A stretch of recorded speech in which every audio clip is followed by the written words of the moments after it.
ঋণ নিবেদিত ভোটের কুইজ অনুষ্ঠানে আপনাদের সবাইকে স্বাগত জানাচ্ছি আমি ফাহমিদা তৃষা।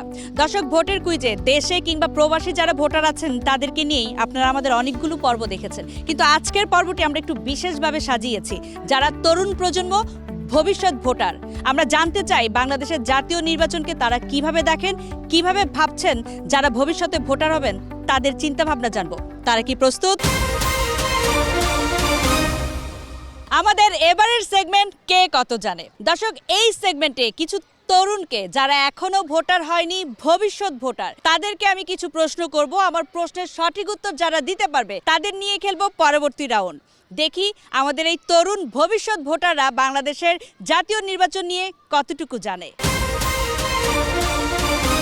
ভোটার হবার ন্যূনতম বয়স কত বছর? 18 বছর। সঠিক উত্তর। এবারের জাতীয় সংসদ নির্বাচন বাংলাদেশের কততম নির্বাচন? 13তম। সঠিক উত্তর। ভোট দিতে কি প্রয়োজন হয়? National ID card. সঠিক উত্তর। ভোটের কার্ডকে কি বলে? Voter ID card. সঠিক উত্তর। একজন ভোটার একদিনে কতবার ভোট দিতে পারে? একবার। সঠিক উত্তর। এবারের জাতীয় সংসদ নির্বাচন কত তারিখ অনুষ্ঠিত হবে? 12 তারিখ অনুষ্ঠিত হবে। সঠিক উত্তর। তুমি যাচ্ছ আমার সাথে পরবর্তী রাউন্ডে। আমাদের এবারের সেগমেন্ট এমপি হলে আমি কি করব। দর্শক, আপনারা দেখতে পাচ্ছেন আমরা ইতিমধ্যে পেয়ে গিয়েছে আমাদের 6 জন ভবিষ্যৎ ভোটার বা এমপিকে। চলুন তাদের সাথে পরিচিত হয়ে নেই। Antara inter first year. Sumaiya inter first year. Nandita inter first year.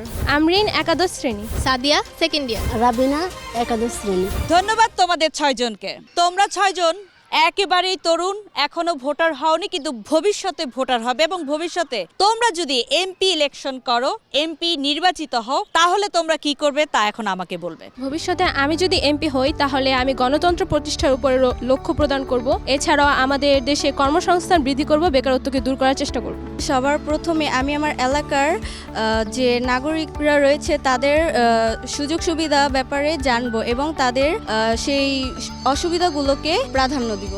ভবিষ্যতে যদি আমি এমপি হই তাহলে প্রযুক্তিগত দিক থেকে বাংলাদেশকে আরো এগিয়ে নিয়ে যাওয়ার চেষ্টা করব। এই জেনারেশন এদেরকে আইসিটি অথবা ইনফরমেশন এইসব দিক দিয়ে এগিয়ে নিয়ে যাওয়ার চেষ্টা করব। সুশাসন প্রতিষ্ঠায় কিভাবে কাজ করা যায় সেই লক্ষ্যে কাজ করব। যেমন সুশাসনের জন্য আইনের জবাবদিহিতা, গণতন্ত্র প্রতিষ্ঠা, স্বচ্ছতা, এইসব নিয়ে কাজ করব যাতে জনগণের জবাবদিহিতার সুযোগ থাকে। সর্বপ্রথমত আমি নারী শিক্ষা এছাড়াও শিক্ষাকে আমি সমবন্টন করতে চাই, যাতে শহরে এবং গ্রামে সবাই যাতে সমান সমান পড়ালেখা শিক্ষার সুযোগ পায়। খুবই চমৎকার বলেছেন ভবিষ্যতের এমপি, তরুণ প্রজন্মের প্রতিনিধি আমার 6 জন নেতা। জোরে একটা তালি হোক আপনাদের 6 জনের জন্য।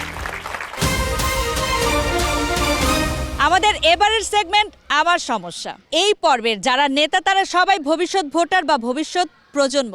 সমস্যা শুনবো যারা ভবিষ্যতে ভোটার হবে তাদের কাছ থেকে। আমরা জানতে চাই ভবিষ্যৎ ভোটাররা কি চোখে দেখে, কি দৃষ্টিতে দেখে। চলুন শুনে আসি সমস্যার কথা। নতুন স্বপ্ন নিয়ে প্রতিবার এগিয়ে যাই এক নতুন আশা নিয়ে। ঝড় হোক বা রোদ, কিছুতেই থামি না। জীবনের প্রতি মোড়ে সাথে থাকে আমার নতুন উজ্জ্বলতা। আর কাপড়ের উজ্জ্বলতার জন্য? তার জন্য আছে নতুন রিন, যার প্রোসিএস টেকনোলজি গভীর থেকে পরিষ্কার করে আর ধরে রাখে কাপড়ের নতুনের মতো উজ্জ্বলতা। নতুন রিন অ্যাডভান্স পাউডার, নতুনের মতো উজ্জ্বল। আপু, এই যে কলেজে আসা যাওয়া করছো, আসা যাওয়ার পথে কিংবা বাড়িতে বা এই আসনের একজন নাগরিক হিসেবে কি কি সমস্যার সম্মুখীন হচ্ছ? গ্যাস প্রবলেম, তারপরে রাস্তার সাইডে মানে বৃদ্ধ যারা বাসা থেকে তো রাখতে পারে না, তারা রাস্তার সাইডে দেখলে অনেক খারাপ লাগে। আর পলিউশন আছে অনেক রাস্তায়। আসার সময় অনেক আশেপাশে যে খারাপ ছেলেগুলো আছে অনেক সময় টিচ করে, খারাপভাবে কথাবার্তা বলে, ওই ক্ষেত্রেও সমস্যা আছে। আবার সকালে রাস্তাঘাটও খালি থাকে, এই সময় একটুই লাগে, আনকমফোর্টেবল লাগে একা আসা যাওয়া করতে, নিরাপত্তাহীনতা। এছাড়াও রাস্তাঘাট একটু অপরিষ্কার থাকে আমাদের, বিশেষ করে আশেপাশে কলেজের আশেপাশের জায়গাগুলোতে। কলেজে আসা যাওয়ার পথে এখানে যে যাতায়াতের অনেক ধুলাবালি, এগুলোর সমস্যা। আর মেন সমস্যা হলো গ্যাসের সমস্যা। এই জিনিসটা ইদারিং প্রায় এখন ভোগান্তি হচ্ছে।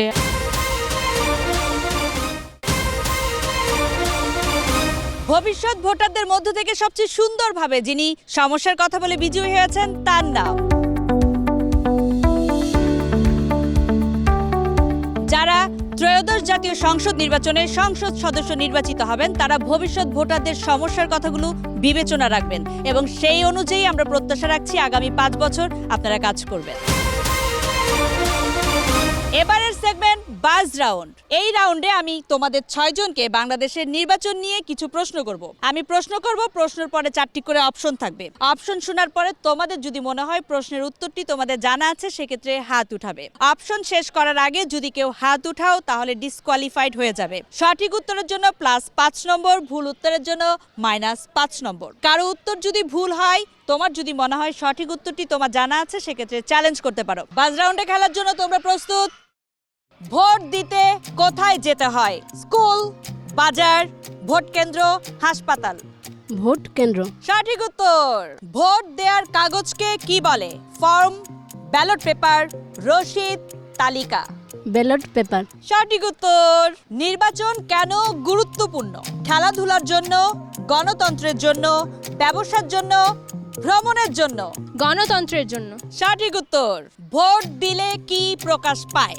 শক্তি, মতামত, ভয়, রাগ? মতামত। সঠিক উত্তর। নির্বাচন হয় কত বছর পর পর? 2 বছর, 3 বছর, 5 বছর, 10 বছর? 5 বছর। সঠিক উত্তর। নির্বাচন সাধারণত কখন হয়? রাতে, দিনে, মধ্যরাতে, যে কোনো সময়? দিনে। সঠিক উত্তর। ভোটের মাধ্যমে কাকে নির্বাচন করা হয়? খেলোয়াড়, অভিনেতা, জনপ্রতিনিধি, ব্যবসায়ী? জনপ্রতিনিধি। সঠিক উত্তর। ভোট জালিয়াতি করা কি ঠিক? ঠিক, ভুল, ভালো, দরকার? ভুল। সঠিক উত্তর। গণভোটে জনগণ কিভাবে মত প্রকাশ করে? প্রতিনিধি নির্বাচনের মাধ্যমে, হ্যাঁ বা না ভোটের মাধ্যমে, লিখিত মতামতের মাধ্যমে, মৌখিকভাবে? হ্যাঁ বা না এর মাধ্যমে। সঠিক উত্তর। ব্যালট পেপারে ভোট কিভাবে দেয়া হয়? নাম লেখা, স্বাক্ষর করা, সিল মারা, আঙ্গুলের ছাপ? সিল মারা। সঠিক উত্তর। আর এরই সাথে শেষ হলো আমাদের বাজ রাউন্ড। আমাদের 2 জন নেতা একদম সমান সমান উত্তর দিয়েছেন। এই 2 জন ছাড়া বাকি 4 জনের জন্য প্রশ্ন করছি। ব্যালট পেপার ভাঁজ করা হয় কেন? সুন্দর দেখাতে, বহন সহজ করতে, গোপনীয়তা রক্ষায়, সময় কমাতে? গোপনীয়তা রক্ষায়। সঠিক উত্তর। দর্শক, পেয়ে গিয়েছে আমাদের আজকের সেরা 3 জন বিজয়ীকে। তার আগে জেনে আসি টিভি পর্দায় দর্শকদের জন্য আজকের প্রশ্ন।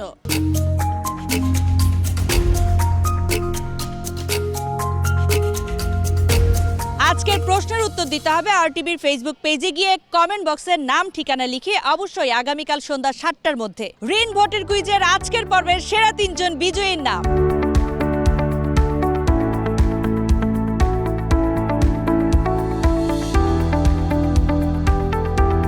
টিভি পর্দায় দর্শকদের জন্য গত পর্বের প্রশ্ন ছিল, গত পর্বের প্রশ্নের উত্তর, সঠিক উত্তরদাতাদের মধ্য থেকে লটারির মাধ্যমে যিনি বিজয়ী হয়েছেন তার নাম। রিন ভোটের কুইজের আজকের পর্বটি ছিল একেবারেই বিশেষ। যারা ভবিষ্যৎ ভোটার তাদের নিয়ে ছিল আমাদের আজকের পর্ব। আগামী পর্বে আসছি আপনার আসনে। আজকের মতো বিদায় নিচ্ছি রিন ভোটের কুইজ থেকে ফাহমিদা তৃষা। পরবর্তী পর্বে দেখা হচ্ছে আপনার আসনে। সে পর্যন্ত ভালো থাকুন, সুস্থ থাকুন, আর টিভির সাথেই থাকুন।